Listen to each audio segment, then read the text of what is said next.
Hello ನನ್ನ ಕುಟುಂಬದವರೇ, ಹೇಗಿದ್ರೆಲ್ಲರೂ? ಇವತ್ತು ನಾನು ನಿಮ್ಮ ಜೊತೆ ಸ್ಪೆಷಲ್ ಒಂದು ಸ್ನ್ಯಾಕ್ಸ್ ಶೇರ್ ಮಾಡ್ತಾ ಇದ್ದೀನಿ. ಕೆಲವೊಮ್ಮೆ ನಮಗೆ ಶಾಲೆಯಿಂದ ಮಕ್ಕಳು ವಾಪಸ್ ಬರುವಾಗ ಏನು ಮಾಡೋದು ಅಂತ ಹೇಳಿ ತಲೆಗೆ ಹೋಗಲ್ಲ. ಆವಾಗ ಮನೆಯಲ್ಲಿ ಅಟ್ಲೀಸ್ಟ್ ಒಂದು ರೈಸ್ ಆದರೂ ಮಾಡಿರ್ತೀವಿ ಅಥವಾ ಅವಲಕ್ಕಿ ಆದರೂ ಇರುತ್ತೆ. ಆದ್ದರಿಂದ ಇವತ್ತು ನಾನು ನಿಮ್ಮ ಜೊತೆ ಈ ರೀತಿ ಸ್ಪೆಷಲ್ ಆದ ಒಂದು ಸ್ನ್ಯಾಕ್ಸನ್ನು ಮಾಡೋದನ್ನು ತೋರಿಸ್ತೀನಿ. ತುಂಬ ಸೂಪರ್ ಆಗುತ್ತೆ. ನೀವು ಕೂಡ ಇದನ್ನು ಖಂಡಿತವಾಗ್ಲೂ ಟ್ರೈ ಮಾಡಿ. ಓಕೆ, ನಾನಿಲ್ಲಿ ಅವಲಕ್ಕಿ ತೊಗೊಂಡಿದ್ದೀನಿ. ಇದು ದಪ್ಪ ಅವಲಕ್ಕಿ. ಇದನ್ನು ಸ್ವಲ್ಪ ನೆನೆ ಹಾಕಿದ್ದೀನಿ ನಾನು, ಹಾಗೂ ಸಾಫ್ಟ್ ಆಗಿದೆ. ಇವಾಗ ನೀರನ್ನು ಸರಿಯಾಗಿ ಬತ್ತಿ ತೆಗೆದು ಇದನ್ನು ತೊಗೊಂಡಿದ್ದೀನಿ. ಇದರ ಬದಲು ನೀವು ವೈಟ್ ರೈಸ್ ಇದೆ ಆದರೆ ವೈಟ್ ರೈಸ್ ಕೂಡ ತೊಗೊಳ್ಬೋದು, ಅವಲಕ್ಕಿನೇ ಬೇಕಂತ ಏನಿಲ್ಲ, ಗೊತ್ತಾಯ್ತಲ್ಲ. ಆಮೇಲೆ ಒಂದು ಆಲೂಗೆಡ್ಡೆ, ಬೇಯಿಸಿದ ಆಲೂಗೆಡ್ಡೆ ಇದನ್ನು ಕೂಡ ಹಾಕ್ತಾ ಇದ್ದೀನಿ. ಆಮೇಲೆ ಸ್ವಲ್ಪ ತರಕಾರಿ ಹಾಕೋಣ. ಕ್ಯಾರೆಟ್, ಬೀನ್ಸ್ ಇದೆ ಆದರೆ ಬೀನ್ಸ್, ನಂತರ ಕ್ಯಾಪ್ಸಿಕಮ್ಮು, ನೀರುಳ್ಳಿ, ಹಸಿಮೆಣಸಿನ್ಕಾಯಿ, ಮತ್ತು ಸ್ವಲ್ಪ ಕೊತ್ತಂಬರಿ ಸೊಪ್ಪು, ಸ್ಪ್ರಿಂಗ್ ಆನಿಯನ್ ಇದ್ದರೆ ಸ್ಪ್ರಿಂಗ್ ಆನಿಯನ್ ಹಾಕ್ಬೋದು, ಬಟಾಣಿ ಇದೆ ಆದರೆ ಬಟಾಣಿ ಹಾಕ್ಬೋದು ನೀವು. ಆಮೇಲೆ ಇದಕ್ಕೆ ಸ್ವಲ್ಪ ಗರಂ ಮಸಾಲ ಆ್ಯಡ್ ಮಾಡ್ತಾ ಇದ್ದೀನಿ. ರುಚಿಗೆ ತಕ್ಕಷ್ಟು ಉಪ್ಪು ಹಾಕೋಣ. ಆಮೇಲೆ ಇಲ್ಲಿ ನಾನು ಸ್ವಲ್ಪ ಪನ್ನೀರ್ ಇತ್ತು ನನ್ನ ಹತ್ರ, ಅದನ್ನು ಸ್ವಲ್ಪ ಗ್ರೇಟ್ ಮಾಡಿ ಹಾಕಿದ್ದೀನಿ. ಹಾಗೂ ಸ್ವಲ್ಪ ಇದು ಎಂತ ಗೊತ್ತುಂಟ, ಚೀಸನ್ನು ಕೂಡ ನಾನಿಲ್ಲಿ ಹಾಕಿದ್ದೀನಿ. ಇದು ಆಪ್ಷನಲ್, ಇದ್ರೆ ಹಾಕಿ, ಇದ್ರೆ ಸ್ಕಿಪ್ ಮಾಡಿದರೂ ಆಗುತ್ತೆ. ಅಥವಾ ನೀವು ಇದರ ಬದಲು ಚಿಕನ್ ಕಿಮೋ ಇದೆ ಆದರೆ ಅದನ್ನು ಕೂಡ ಆ್ಯಡ್ ಮಾಡ್ಬೋದು. ಓಕೆ, ಚೆನ್ನಾಗಿ ಇದನ್ನು ಮಿಕ್ಸ್ ಮಾಡೋಣ. ಸರಿಯಾಗಿ ಇದು ಅಂಟು ಬರಬೇಕು, ಡ್ರೈ ಇರಬೇಕು. ಹಾಗಾಗಿ ಕರೆಕ್ಟಾಗಿ ಇದನ್ನು ಮಿಕ್ಸ್ ಮಾಡಿ. ಹೀಗೆ ಕೈಯಿಂದ ಕಿವುಚಿ ಮಿಕ್ಸ್ ಮಾಡಿ ನೀವು, ಆಗ ಪರ್ಫೆಕ್ಟಾಗಿ ಬರುತ್ತೆ ಇದು. ಜಿಂಜರ್ ಗಾರ್ಲಿಕ್ ಪೇಸ್ಟ್ ಆ್ಯಡ್ ಮಾಡೋಣ. ನಾನು ಸ್ವಲ್ಪ ಮೊದಲೇ ಹಾಕಬೇಕಿತ್ತು, ನನಗೆ ನೆನಪಿರಲಿಲ್ಲ. ಹಾಗಾಗಿ ನಾನು ಇವಾಗ ಹಾಕಿ ಮತ್ತೊಮ್ಮೆ ಇದನ್ನು ಮಿಕ್ಸ್ ಮಾಡ್ತಾ ಇದ್ದೀನಿ.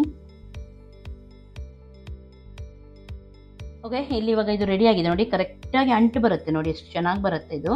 ಹೇಗೆ ಸ್ವಲ್ಪ ಆಯಿಲನ್ನು ಹಾಕಿದ್ದೀನಿ ನಾನು. ಹಾಗೂ ಇದನ್ನು ಒಂದು ರೌಂಡ್ ಮಾಡಿ ಚಪ್ಪಟೆ ಶೇಪಿಗೆ ತರೋಣ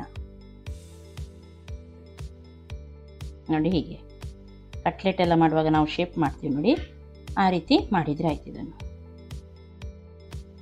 ಇದಕ್ಕೆ ನೀವು ಚಿಕನ್ ಎಲ್ಲ ಹಾಕಿದರೆ ಕಿಮೋ ಮಾಡಿ ತುಂಬ ಟೇಸ್ಟ್ ಆಗುತ್ತೆ. ಬೇಕಿದ್ರೆ ಟ್ರೈ ಮಾಡಿ ನೋಡಿ. ಚಿಕನ್ ತಿನ್ನೋದವರು ಹೀಗೇ ಹಾಕ್ಬೋದು. ಪನ್ನೀರ್, ಸ್ವಲ್ಪ ಚೀಸ್ ಎಲ್ಲ ಜಾಸ್ತಿ ಹಾಕಿದರೆ ಮಕ್ಕಳಿಗೆ ತುಂಬ ಇಷ್ಟ ಆಗುತ್ತೆ ಇದು.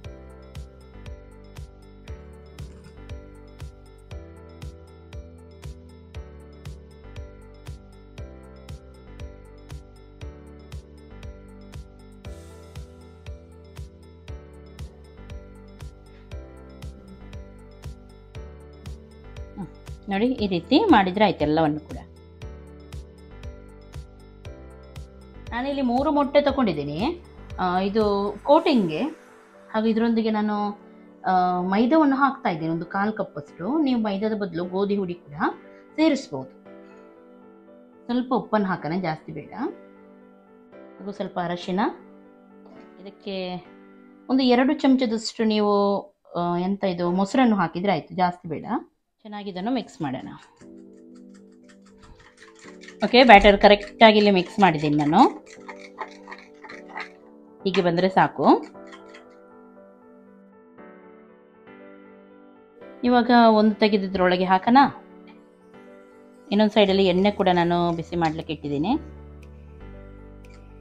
ಓಕೆ, ಇವಾಗ ಇದನ್ನು ಮೆಲ್ಲನೆ ಈ ರೀತಿ ತೆಗೆದು ಇಡೋಣ.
ಓಕೆ, ಇವಾಗ ಇದನ್ನು ನಾನು ಕಟ್ ಮಾಡಿ ಕೂಡ ತೋರಿಸ್ತೀನಿ.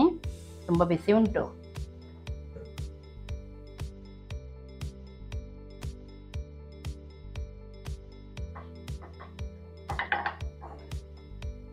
ನೋಡಿ, ಸಾಫ್ಟಾಗಿ ಚೆನ್ನಾಗಿರುತ್ತೆ.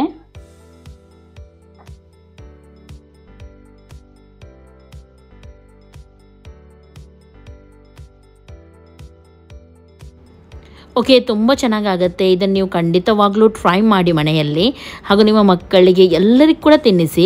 ಎಲ್ಲರೂ ಇಷ್ಟಪಡ್ತಾರೆ. ಇವತ್ತಿನ ಈ ರೆಸಿಪಿ ನಿಮಗೆ ಇಷ್ಟ ಆಯ್ತು ಅಂದರೆ ಒಂದು ಲೈಕ್ ಮಾಡಿ, ಶೇರ್ ಮಾಡಿ, ಸಬ್ಸ್ಕ್ರೈಬ್ ಮಾಡಿ. ಎಲ್ಲರಿಗೂ ಟೇಕ್ ಕೇರ್. ಬಾಯ್ ಬಾಯ್.